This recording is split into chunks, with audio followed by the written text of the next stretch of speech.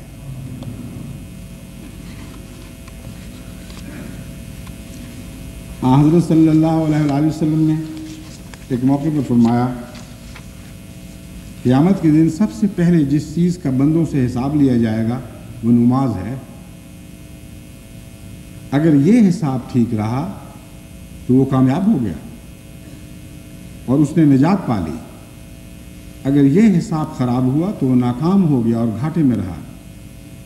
اگر اس کے فرضوں میں کوئی کمی ہوئی تو اللہ تعالیٰ فرمائے گا دیکھو میرے بندے کے کچھ نوافل بھی تو ہیں، اگر نوافل ہوئے تو فرضوں کی کمی ان نوافل کے ذریعے پوری کر دی جائے گی۔ اسی طرح اس کے باقی اعمال کا معائنہ ہوگا اور ان کا جائزہ لیا جائے گا۔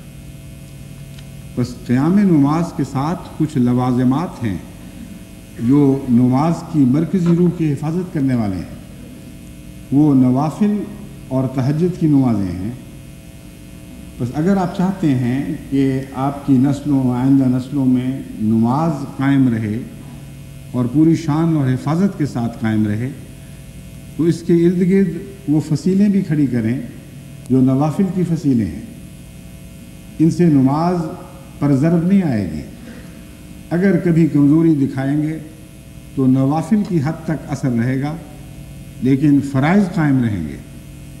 اس لیے ضروری ہے کہ صرف گھروں میں نماز باجماعت کے قیام کی عادت ہی نہ ڈالی جائے بلکہ نوافل کی روح کو ترویج دی جائے اور اپنے بچوں کو نفل پڑھانے سکھائے جائیں۔ کبھی آدھی رات کو اٹھا کر ان کو تہجد کا مزے میں شامل ہونے کی بھی توفیق عطا ہو تو رفتہ رفتہ ان کو چسکے پڑیں گے، رفتہ رفتہ ان کو عادت ہوگی اور بڑے ہو کر یہی یادیں ہیں جو ان کی پاکباز زندگی کی شکل میں ڈھل جائیں گی۔ بس چھوٹے بچوں کی حفاظت کے لیے خصوصیت سے بہت ضروری ہے، اور آپ میں سے وہ بڑے بھی جو اب تک نماز کے قیام سے محروم ہیں میں ان کو متنبع کرتا ہوں کہ نماز کا قیام از بس ضروری ہے.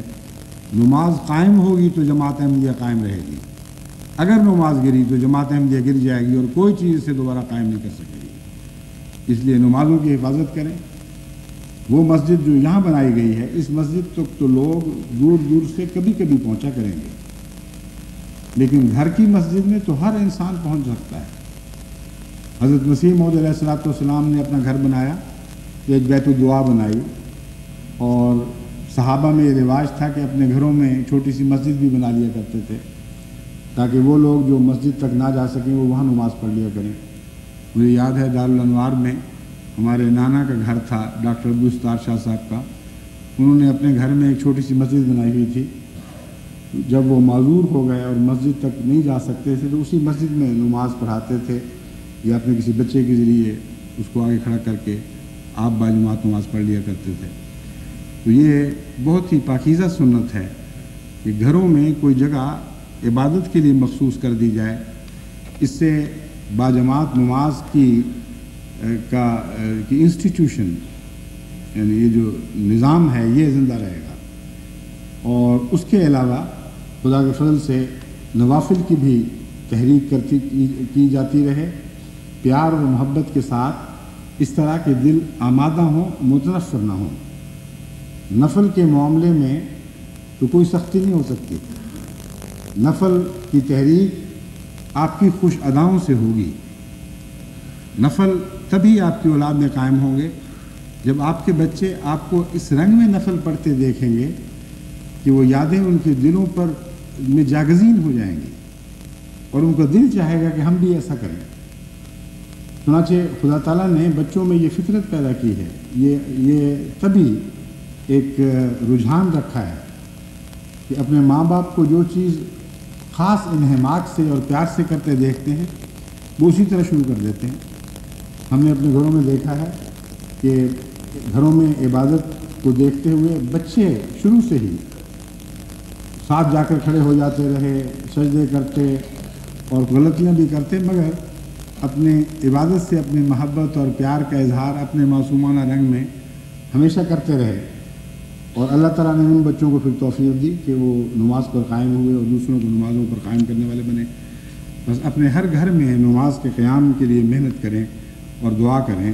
اللہ تعالیٰ ہم سب کو اس کی توفیق عطا فرمائے. حضرت صلی اللہ علیہ وآلہ وسلم نے فرمایا کہ میں تمہیں وہ بات نہ بتاؤں جس سے اللہ تعالیٰ گناہ مٹا دیتا ہے اور درجات بلند کرتا ہے. صحابہ نے عرض کی یا رسول اللہ ضرور بتائیے. آپ نے فرمایا سردی وغیرہ کی وجہ سے دل نہ چاہنے کے باوجود خوب اچھی طرح وضو کرنا اور مسجد میں دور سے چل کر آنا اور ایک نماز کے بعد دوسری نماز کا انتظار کرنا، یہ بھی ایک قسم کا رباط ہے، یعنی سرحد پر چھاؤنی قائم کرنا. قرآن کریم نے مسلمانوں کو یہ نصیحت فرمائی ہے رابطو، کہ اپنی سرحدوں کی حفاظت کرو. یہ انتظار نہ کرو کہ دشمن تمہارے دل تک آ پہنچے تب تم دفاع کی کوشش شروع کرو. جو سرحدوں کی حفاظت کرتے ہیں ان کی سلطنتیں، ان کے ممالک محفوظ رہتے ہیں. بس فرمایا کہ سرحدوں کی حفاظت کرنے کا میں مضمون تمہیں سمجھاؤں، وہ یہ ہے کہ تم ہر حالت میں نماز کو قائم کریں. سخت سردی میں انسان کا دل چاہتا ہے کہ چلو تیمم کر لوں، گرم پانی میسر نہیں ہے، اور اس زمانے میں تو نہیں ہوا کرتا تھا. اکثر قادیان میں بھی بچپن میں ہم نے دیکھا ہے، یہ آج کل کے ہاٹ واٹر ٹیپس وغیرہ یہ کہاں ہوا کرتی تھیں. سخت ٹھنڈا پانی جو بعض دفعہ کورے سے جم بھی جایا کرتا تھا، اسی سے ہم سب وضو کیا کرتے تھے. تو حضرت صلی اللہ علیہ وآلہ وسلم نے یہ فرمایا کہ جب ایک تکلیف اور امتحان اپنی انتہا کو پہنچا ہو اس وقت اپنی قدروں کی حفاظت کرنا، یہ ہے سرحدوں پر گھوڑے باندھنا. اور مثال یہ دی کہ سخت ٹھنڈے پانی میں دل نہ چاہتے ہوئے بھی ٹھنڈے پانی سے اللہ تعالیٰ کی خاطر خوب سنوار کر وضو کرو اور پھر نماز پڑھنے جاؤ، پھر ایک نماز کے بعد دوسری نماز کا انتظار شروع کر دو.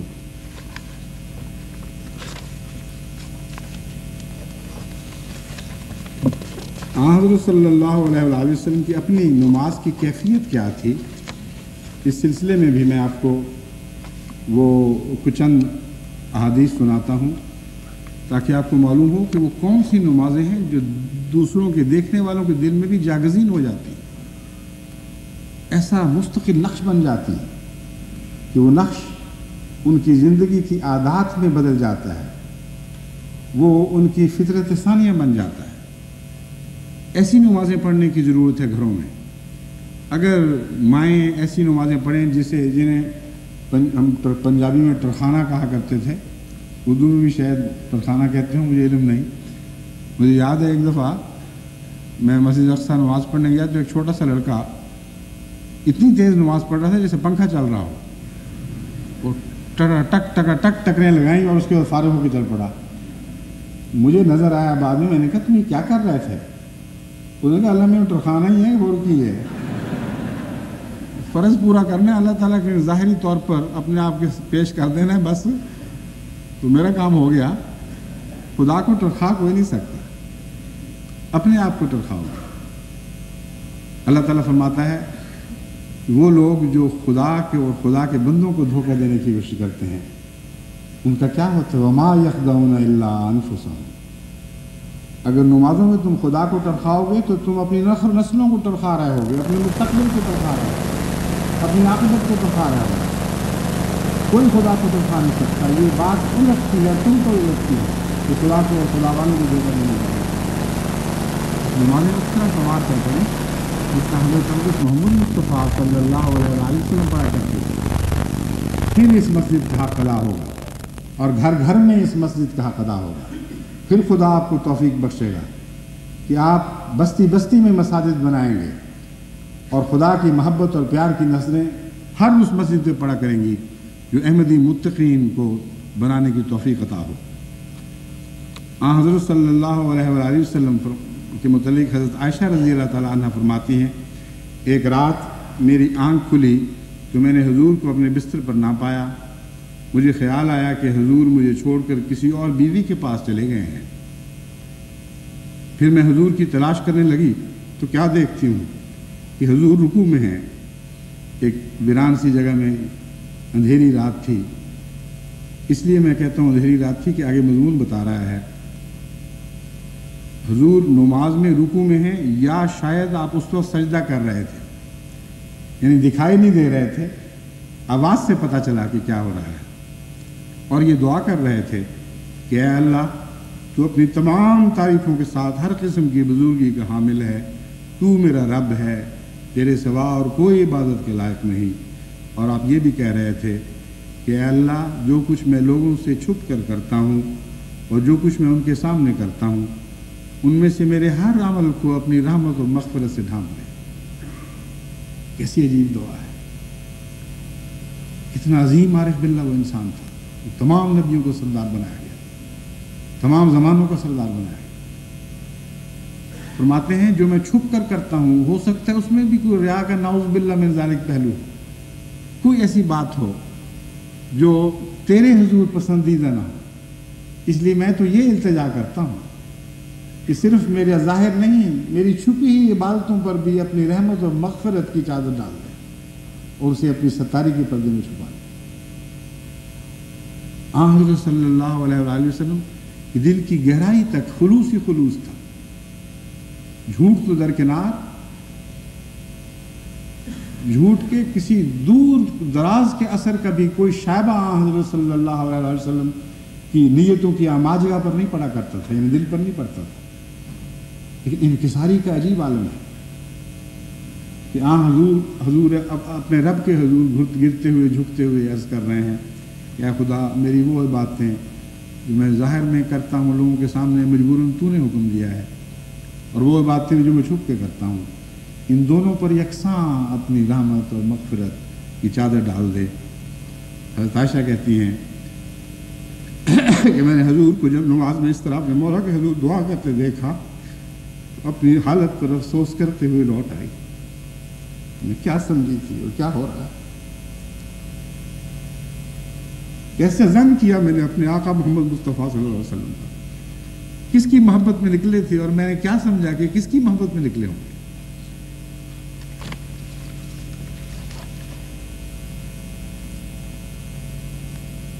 پھر حضرت صلی اللہ علیہ وسلم کی عادت تھی، ہر لمحہ نماز کا انتظار رہتا تھا، ہر وقت طبیعت نماز کے لیے بے چین رہتی تھی، دل مسجد میں بھی نہیں پڑا ہوا تھا۔ حضرت بلال کو فرمایا کرتے تھے، یا بلال ہو ارحنا بالصلاۃ، اے بلال نماز کے ذریعے ہمیں راحت تک پہنچاؤ، کیونکہ وہ اذان دیا کرتے تھے۔ مراد یہ تھی کہ وقت ہو تو اذان دیا کرو تاکہ ہمیں نماز کا باجماعت کی توفیق ملے اور اس کا دل کو راحت پہنچے۔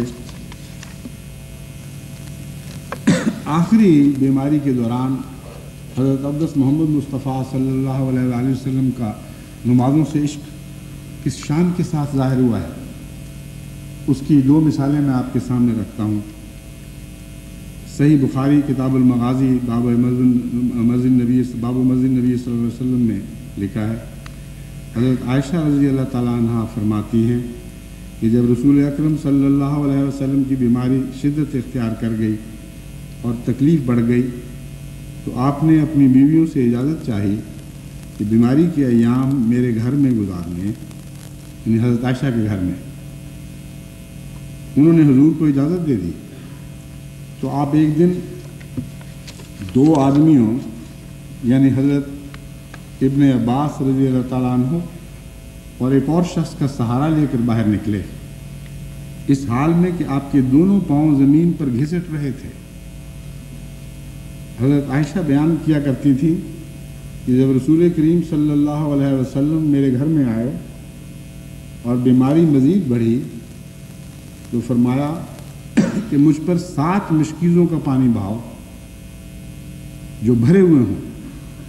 ایسی شدت سے بخار کی تپش تھی، ایسی شدت کے ساتھ اس بخار میں آپ مبتلا تھے کہ فرمایا 7 مشکیزوں کا پانی بہاؤ جو بھرے ہوئے ہوں اور ان کے بندھن کھولے نہ گئے ہوں، یعنی ان میں سے کچھ بھی پہلے استعمال نہ ہوا، تاکہ مجھے کچھ افاقہ ہو جائے اور لوگوں سے باتیں کر سکوں۔ تب ہم نے آپ کو حضرت افضل رضی اللہ تعالیٰ عنہ کے ایک ٹب میں بٹھایا اور آپ پر مشکیزوں سے پانی بہانا شروع کیا، یہاں تک کہ آپ ہاتھ سے اشارہ فرمانے لگے کہ بس بس کافی ہے۔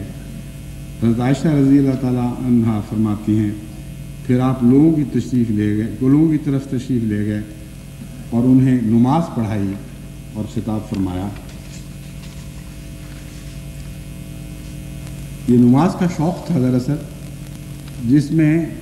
جس کی خاطر آپ نے بخار کو اس طرح اتارا کہ اتنی سخت تپش تھی کہ 7 مشکیزوں کا پانی آپ پر بہایا گیا، اور اس طرح بخار جب کم ہوا ہے تو پھر حضور صلی اللہ علیہ وسلم اپنی اس دیرینہ خواہش کو پورا کر سکے جو بیماری کے دنوں میں پیدا ہوئی تھی، اس لحاظ سے دیرینہ کہ آپ باہر جا کر سب میں بیٹھ کر عبادت کر سکیں اور انہیں نصیحت فرما سکیں۔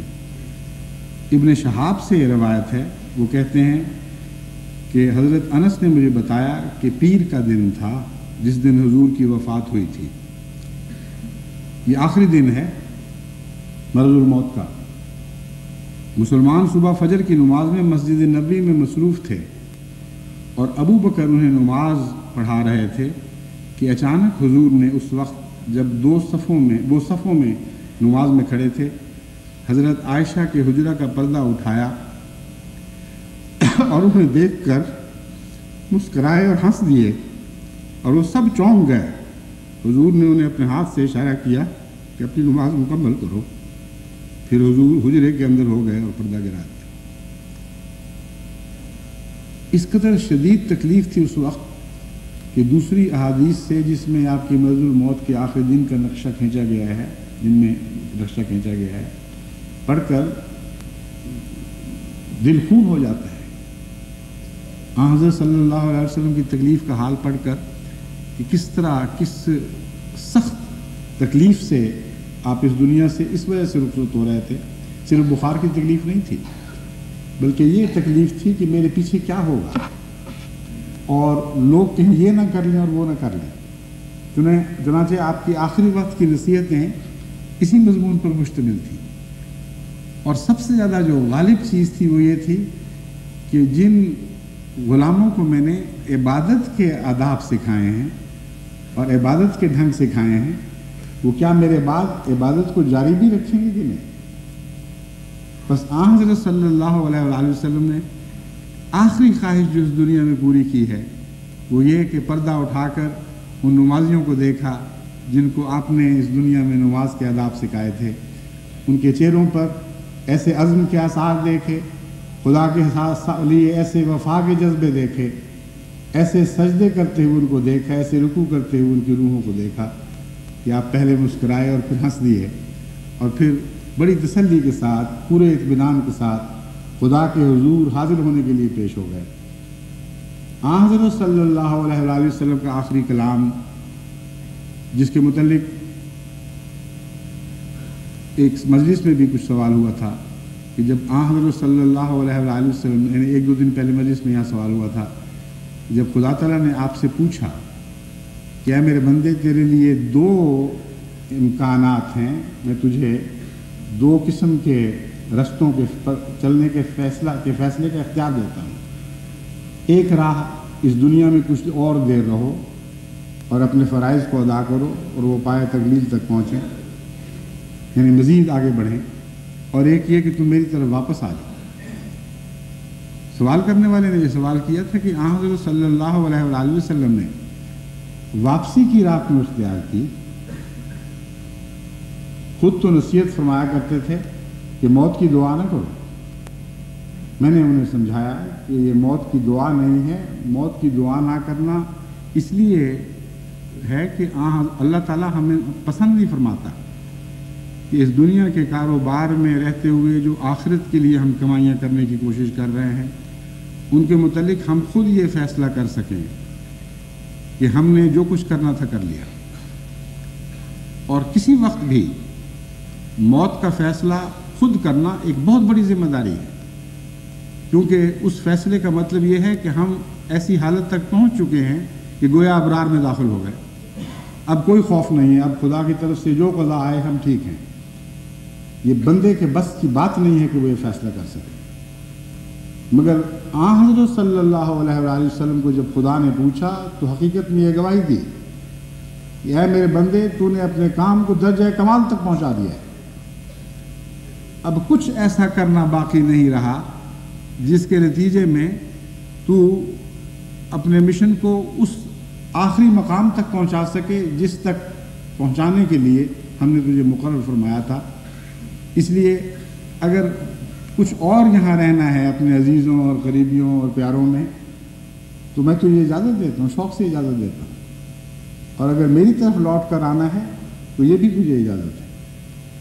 میں سمجھتا ہوں صبح جو نماز کے لیے پردہ اٹھایا گیا ہے بعید نہیں کہ اس سے پہلے حضرت صلی اللہ علیہ وآلہ وسلم کو یہ اطلاع مل چکی ہو کہ وقت آنے والا ہے، اور اپنی آنکھوں سے آپ دیکھنا چاہتے تھے کہ میرے غلاموں کا کیا حال ہے۔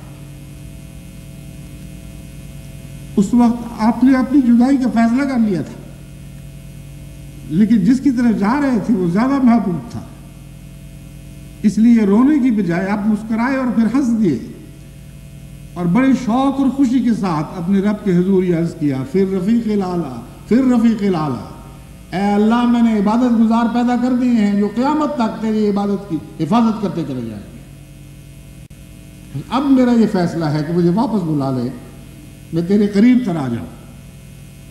اے محمد مصطفیٰ کے غلاموں، تم اس شان سے عبادت کی حفاظت کرو کہ قیامت تک تم پر بھی محمد مصطفیٰ کی مسکراتی ہوئی نظریں پڑیں، محبت اور پیار کی آنکھیں تمہیں دیکھیں، اور ہر بار ملائے اعلیٰ پر یہ تقدیر، خدا کی تقدیر یہ گواہی دے، محمد مصطفیٰ کے دل کی آواز اور آپ کی روح کی آواز یہ گواہی دے کہ ہاں میرے وہ بندے آج بھی زندہ ہیں جو قیامت تک میری بتائی ہوئی عبادت کی رسموں کو زندہ رکھیں گے، ان کی جانیں بھی جائیں تو زندہ رکھیں گے، ان کے عزیز بھی ان کے سامنے ذبح کیے جائیں تب بھی وہ زندہ رکھیں گے، ان کو بڑی سے بڑی قربانی بھی پیش کرنے کی توفیق ملے تو خوشی سے پیش کریں گے، لیکن عبادت کی حفاظت کے لیے اپنا جان، مال، عزت، ہر چیز کو قربان کرنے کے لیے تیار رہیں گے۔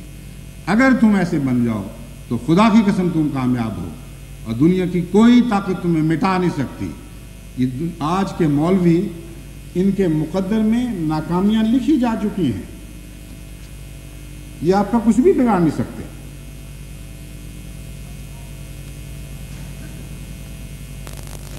میں آخر پر اس اعتراف حقیقت کا دوبارہ ذکر کرتا ہوں جس سے میں نے آغاز کیا تھا. اس میں ایک عظیم اعتراف کیا گیا ہے جو حقیقت میں جماعت احمدیہ پر اس رنگ میں پورا اترتا ہے کہ وہ الفاظ پورے نہیں اترتے مگر وہ مضمون جو ہے وہ بڑی شان کے ساتھ جماعت احمدیہ کے حق میں پورا اترتا ہے.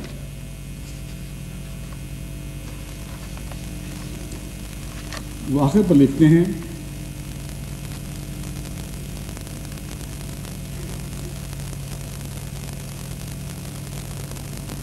وہ کہتے ہیں کہ یہ کیا ہو رہا ہے, تمام دنیا میں جماعت احمدیہ کا پیغام نشر ہو رہا ہے اور اس شان کے ساتھ ہو رہا ہے اور یہ آگے سے آگے بڑھتے چلے جا رہے ہیں. یہ مضمون پورا کرنے کے بعد آخر پر کہتے ہیں خدا کے لیے, اسلام کی عظمت کے لیے, دین کی سربلندی کے لیے, رسول اللہ کی ختم نبوت کے تحفظ کے لیے, صحابہ کی ناموس کی حفاظت کے لیے اکٹھے ہو جائیں. آج تک اکٹھے نہیں ہو سکے. 1400 سال ہو گئے ہیں جب سے بکھرنے شروع ہوئے ہیں, بکھرتے ہی چلے گئے ہیں. اگر کوئی آج خدا واحد کے نام پر اکٹھا ہے تو جماعت احمدیہ اکٹھی ہے. اس کے علاوہ سر بکھرتے اور بکھرتے چلے جا رہے ہیں. تو حضرت صلی اللہ علیہ وسلم کی ناموس اور خدا کی عظمت کے حوالے دے کر یہ کہتے ہیں کہ اکٹھے ہو جائیں جیسا کہ 1953 میں اکٹھے ہوئے تھے.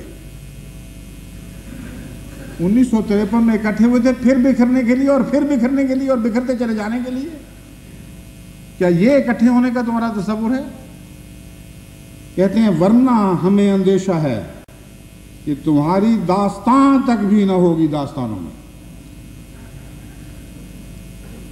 اور کہتے ہیں اقبال مرحوم کی زبان میں ہم کہہ سکتے ہیں کہ تیری بربادیوں کے مشورے ہیں آسمانوں میں. کتنی سچی بات تمہارے منہ سے نکل گئی. وہ جماعت جس کی آبادیوں کے مشورے آسمانوں پر ہو رہے ہیں انہیں تم کبھی برباد نہیں کر سکو گے, اور وہ جماعتیں جن کی بربادیوں کے مشورے آسمان پر ہو رہے ہیں تم انہیں کبھی آباد نہیں کر سکو. آسمان ہی کے مشورے ہیں جو زمین کی تقدیریں اور تدبیریں بنائے جاتے ہیں. اور خدا واحد و یگانہ نے یہ فیصلہ کر لیا ہے کہ آج دوبارہ محمد مصطفیٰ کے یہ غلام جو جماعت احمدیہ کے ممبران ہیں اور جماعت احمدیہ سے وابستہ ہیں, انہیں توفیق ملے گی کہ اثر نو محمد مصطفیٰ صلی اللہ علیہ وسلم کے دین کو زمین کے کناروں تک پہنچائیں گے. خدا واحد و یگانہ کے گیت گاتے ہوئے نئی سے نئی اور بڑی سے بڑی مساجد تعمیر کرتے چلے جائیں گے اور ہر مسجد کو اپنے تقویٰ سے بھرتے چلے جائیں گے. اللہ تعالی ہمیں اس کی توفیق عطا فرمائے.